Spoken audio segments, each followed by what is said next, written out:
এই কাজকর্মে জানি বিরক্ত হইতেছো, কিন্তু তোমার সাথে কথা বলে যে আনন্দটা, এটা কিন্তু কাকা কিছুতে খুব ভালো লাগছে তোমার সাথেও কথা বলে, তোমাকে ধন্যবাদ। আর তুমি আমার সাথে এই যে ক্যারাইল, তারপরে এই যে হলো নাংলা, মনে আছে?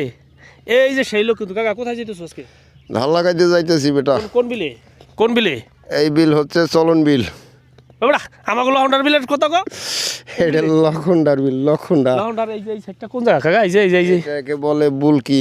বুল কাকা মাথায় যে যে ধানটা, হ্যাঁ, এইটা কি ধান কাকা? এটিকে বলে বোরো। এই এটা বোরো ধানের নাম এটার। এটা ফলন কেমন হয়? এটা ফলন প্রতি বিঘায় 30 থেকে 40 মণ। 30 থেকে 40 মণ। তো এবার কি লাগানো প্রায় শেষ কাকা? না, এখন আপাতত আধা আধি লাগানো কাল হইতেছে। তার কারণ হচ্ছে জলে বছরটা নামার তেমন একটা সুযোগ নেই, এই আস্তে আস্তে জল কমতে আছে, লাগাইতেছি। ও কাকা, প্রতি বছর তো দেখতাম যে সরস্বতী পূজার ভিতরে আমাকে প্রায় লাগানো কমপ্লিট হয়ে যেত, এবার এই অবস্থা কে? এই অবস্থা ওই যে বললাম, জল সরার তেমন কোনো পদ্ধতি ভালো নাই, বিদায় আমাদের এই অবস্থা আজকে। জলাবদ্ধতা যেটা না, জলাবদ্ধতা যাকে বলে, জলাবদ্ধতাই আমরা ভুগছি। জলাবদ্ধতা আমাদের এখানের যে প্রধান সমস্যাটা হচ্ছে প্রতিবন্ধকতাটা হচ্ছে জলাবদ্ধতা।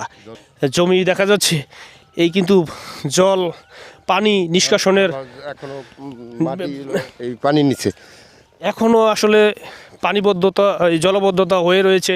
এই জল নিষ্কাশনের কোনো ব্যবস্থাই এখানে নেই। না, কোনো সুব্যবস্থা নেই। যদি একটু সুব্যবস্থা থাকতো, ভালো নিষ্কাশনের সুযোগ থাকতো, কোনো একটা খাল ভালোভাবে মানে গভীর থাকতো, তাইলেই আমাদের এই জলটা সরাসরি চলে যেত এবং তাড়াতাড়ি আমরা ধান লাগাইতে পারতাম এবং অনেক লাভবানও হইতো কৃষক। সামনে আমরা একটা সাঁকো দেখতেছি, বাঁশের সাঁকো। রিক্সি বাবা, তুমি পড়ো না, একটু সাবধানে হাঁটো। কাকা তোমার অনেক ধন্যবাদ, তোমারে দেরি করাই ফেলাইছি। এইটাও কিন্তু তোমার ভাইরাল হয়ে যাবে। তুমি আমাকে এই কাজকর্মে জানি বিরক্ত হইতেছো, কিন্তু তোমার সাথে কথা বলে যে আনন্দটা, এটা কিন্তু কাকা কিছুতে খুব ভালো লাগছে তোমার সাথেও কথা বলে, তোমাকে ধন্যবাদ।